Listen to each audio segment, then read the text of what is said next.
যখন বেশি করে ফুটাবো তখন আল্লাহর রহমতে তো ইনশাল্লাহ ওইটা খুবই শীঘ্রই হয়ে যাবে। ওয়েট করেন একটু, পাবেন আপনারা সবাই জিরো বাচ্চা পাবেন, তারপরে 10 দিন বয়সী। আসসালামু আলাইকুম বন্ধুরা, কেমন আছেন আপনারা? আশা করি সবাই ভালো আছেন। আমার আরেকটা নতুন ব্লগে আপনাদের সবাইকে স্বাগতম। তো চলুন দেখা যাক আজকের ব্লগে কি আছে।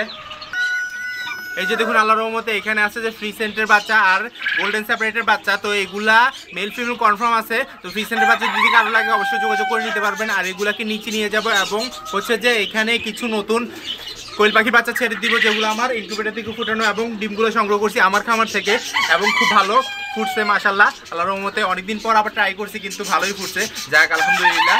দেখুন এখানে ফিমেল আছে, তো এগুলাকে আলাদা করে ফেলি। আলাদা করার পর এখানে মুরগি বাচ্চাগুলা দিয়ে দিব। এগুলো একটু লাফালাফি বেশি করে, সেজন্য আমি এগুলাকে খুবই আলাদা একটা জায়গার মধ্যে রাখতে হবে।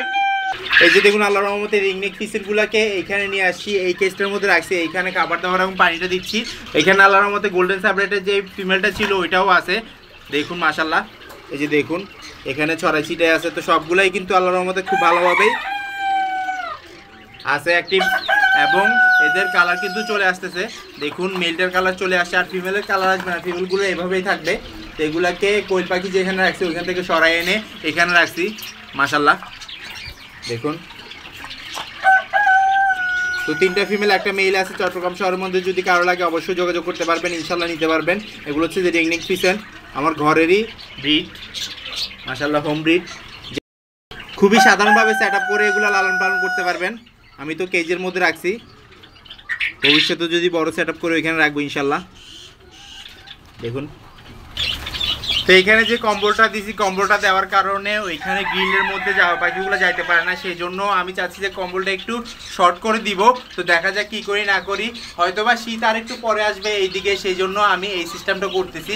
তো দেখা যাক করি কি না করি, সেটা আপনাদেরকে আপডেট জানাবো ইনশাল্লাহ। তো এখানে বাজিকার পাখি এক জোড়া আছে, ওগুলাকে ধরতে সময় পাই না, ধরে ওদের কেজের মধ্যে রাখার চেষ্টা করতেছি। তো যখনই রাখবো আপনাদেরকে জানাবো ইনশাল্লাহ। আর এখানে যাওয়া পাখি যেগুলো আছে ওগুলো কিন্তু খুবই অ্যাক্টিভ।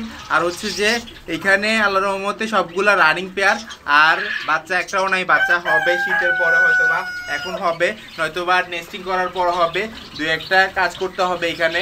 তো আল্লাহর রহমতে যে কাজটা করে ফেলবো ওগুলো তো আপনাদেরকে জানাবোই, আপডেট যেটা হবে সেটা জানাই আল্লাহর রহমতে। তো সবাই দোয়া করবেন যাওয়া পাখিগুলোর জন্য। এই যে দেখুন আল্লাহর রহমতে আমার অ্যাক্টিভ 2টা টার্কির বাচ্চা, এগুলো বড় হয়ে গেছে মাশাআল্লাহ। একটা ব্ল্যাক কালার আর একটা হোয়াইট কালার বের হয়েছে।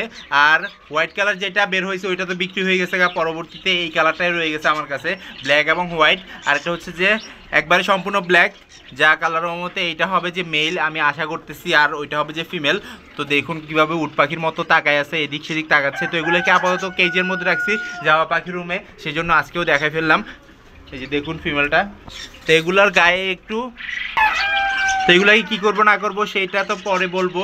আল্লাহর রহমতে এখন অ্যাক্টিভ হয়ে বড় হচ্ছে, সেটাই শুক্রিয়া। তো যখন বড় হবে এগুলাকে আলাদা একটা কেজের মধ্যে রাখতে হবে। আর মেলটা কিন্তু মারামারি করবে, আর ফিমেল হয়তোবা কনফার্ম আছে, আর মেল 100% কনফার্ম। সামনে যে টার্কির বাচ্চাটা দেখতে পাইতেছেন এটা একবারে সম্পূর্ণ মেলের মতো ডাকাডাই করে, আর হচ্ছে যে মেলের মতো হাঁটা চলা। দেখুন এটার গার একবারে লাল। তো ঘাড় যদি লাল থাকে তাহলে এইটা মেল হবে 100%, সেই জন্য আমি এভাবে করে লালন পালন করি। আর এদেরকে কেজের মধ্যে রাখার ব্যাপারটা হচ্ছে যে আমার এখানে স্পেস নাই, সেজন্য। তো স্পেসটা হয়ে গেলে ইনশাল্লাহ যখনই ওদের জন্য বড় একটা কেজ বানাইতে পারবো, নয়তোবা আগে যেই কেজের মধ্যে লালন পালন করতাম ওইখানে দিতে পারবো, তখন দিয়ে দিব ইনশাল্লাহ আপডেটটা। মাশাল্লাহ এই যে দেখুন একবারে উট পাখির মতো, একবারে হোয়াইট কালার হবে আর একটা ব্ল্যাক কালার হবে সম্পূর্ণ মাশাআল্লাহ। তো এগুলোকে আমি রেখে দিই আবার। এই হচ্ছে আল্লাহর রহমতে কোয়েল পাখির 3য় দিনের আপডেট। আজকে হচ্ছে যে 3 নাম্বার দিন, কারণ হচ্ছে যে ইনকিউবেটরের মধ্যে একদিন ছিল, আর এখানে আমি আনছি যে 2য় দিনে, আজকে 3য় দিন। কতটুকু কোয়েল পাখি বাচ্চা সুস্থ আছে, কতটুকু অসুস্থ আছে, আর কতটুকু মারা গেছে সেটা জানাবো আপনাদেরকে আজকে। দেখুন এখানে খাবার দাবার খাচ্ছে, খাবারের উপরে এবং লাইটের নিচে। এইখানে আজকে একটা কোয়েল পাখি বাচ্চা মারা গেছে, আমি দেখাবো আপনাদেরকে লাস্টের দিকে।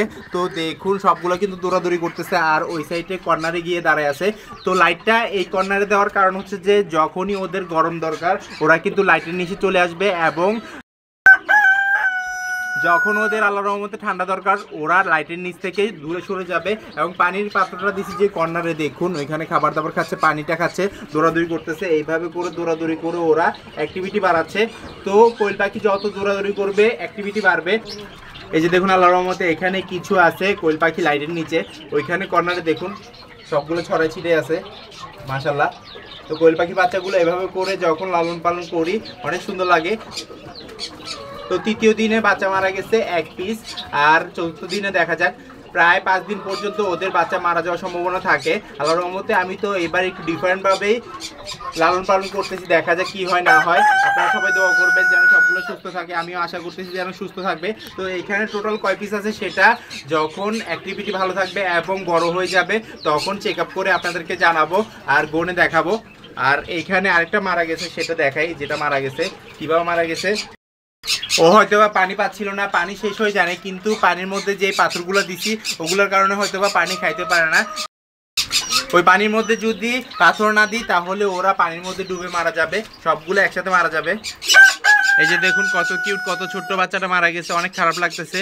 কিভাবে কি করবো না করবো সেটা নিয়ে টেনশনে আছি। দেখুন মাশাআল্লাহ। তো দ্বিতীয় এবং তৃতীয় দিনে একটা বাচ্চা মারা গেছে, একটা ইনকিউবেটরের মধ্যে মারা গেছিলো, আর একটা বোর্ডিংয়ে মারা গেছে। তো সেটা স্বাভাবিক, মারা যাবে বোর্ডিংয়ের সময়, কিছু বাচ্চা মারা যাবে, কিছু বাচ্চা অ্যাক্টিভ হয়ে যাবে, আর কিছু বাচ্চা একটু ঝিমাবে। তো সেইটা দেখেই আপনার বোর্ডিংটা চালু করতে হবে। তো দেখা যাক আল্লাহ কতটুকু কী রাখছে কপালে, দেখা যাক, সবাই দোয়া করবেন। তো অনেকে জিজ্ঞেস করতেছেন যে জিরো বাচ্চা কি আমি সেল দিব নাকি। জিরো বাচ্চা আমি আপাতত সেল দিচ্ছি না, কারণ হচ্ছে যে আমার এখানে অল্প আছে, আমি এগুলোকে বোর্ডিং করাবো এবং কেজের মধ্যে রাখবো। কোয়েল পাখির যে কেজটা তৈরি করছি ওইখানে 2টা কেজ আপাতত খালি আছে, ওই কেজের মধ্যে রাখবো এবং বড় করব, দেখা যাক কি হয় না হয় আল্লাহর রহমতে। তো এখানে দেখুন কর্নারে আরও আছে, তো সেজন্য আপাতত জিরো বাচ্চা সেল দিচ্ছি না। জিরো বাচ্চা সেল দিব যখন বেশি করে ফুটাবো তখন আল্লাহর রহমতে। তো ইনশাল্লাহ ওইটা খুবই শীঘ্রই হয়ে যাবে, ওয়েট করেন একটু, পাবেন আপনারা সবাই জিরো বাচ্চা পাবেন, তারপরে 10 দিন বয়সী 20 দিন বয়সী অ্যাভেলেবল বাচ্চা পাবেন কোয়েল পাখি চট্টগ্রাম শহরের মধ্যে। তো এগুলা যখন নতুন সেট আপ করে ফেলবো তখন কিন্তু খুবই ভালো মতো লালন পালন হবে। দেখুন বাঘা রঙের ছোট্ট ছোট্ট জাপানি কোয়েল কতটা সুন্দরভাবে বোর্ডিং হচ্ছে এবং খাবার দাবার খাচ্ছে। তো এখন আমি পানিটা দিয়ে দিব, পানিটা 1/2 লিটার বোতলে দিচ্ছি, আর খাবারটা একটু গুঁড়া করে দিচ্ছি, খাবার দাবার খাচ্ছে মাশাআল্লাহ। ওই যে দেখুন, তো এখন শুধু পানি দেবার পালা, পানিটা দিয়ে দিব, খাবারটা দিয়ে ফেলছি, খাবার দিচ্ছি যে ছোট্ট ছোট্ট খাবারগুলা। তো আল্লাহর মধ্যে খুবই ভালো মতো খাবে ওরা মাশাআল্লাহ। তো কোয়েল পাখি বাচ্চা কতদিনে ফুটায় সেটা তো বললাম আপনাদেরকে, কীভাবে ফুটায় সেটাও বলছি, ইনশাল্লাহ জানতে পারবেন। আর কিছু জানার থাকলে কোয়েল পাখি সম্পর্কে ইনশাল্লাহ জানতে পারবেন। আর আমার যে কেসটা আছে কেসটার মধ্যে কিন্তু খুব ভালো মতোই ওরা বোর্ডিং হচ্ছে এবং খুব ভালো মতোই আল্লাহর রহমতে ডিম দিচ্ছে। তো নেক্সট বার দেখাছিলাম যে তো ইনশাআল্লাহ আল্লাহর রহমতে আবারও দেখাবো কোয়েল পাখিগুলো নেক্সট বার। তো আজকের ভিডিও যদি ভালো লেগে থাকে লাইক কমেন্ট শেয়ার করবেন, যারা সাবস্ক্রাইব করেনি সাবস্ক্রাইব করে দিবেন, আর যারা সাবস্ক্রাইব করছেন তাদেরকে অসংখ্য ধন্যবাদ। ইনশাআল্লাহ আবার দেখা যাবে নতুন কিছু নিয়ে। আল্লাহ যেন সবাইকে সুস্থ রাখে, সবাইকে বিরত রাখা, আর এই দোয়া আজকে দিয়েছি। আল্লাহ হাফেজ।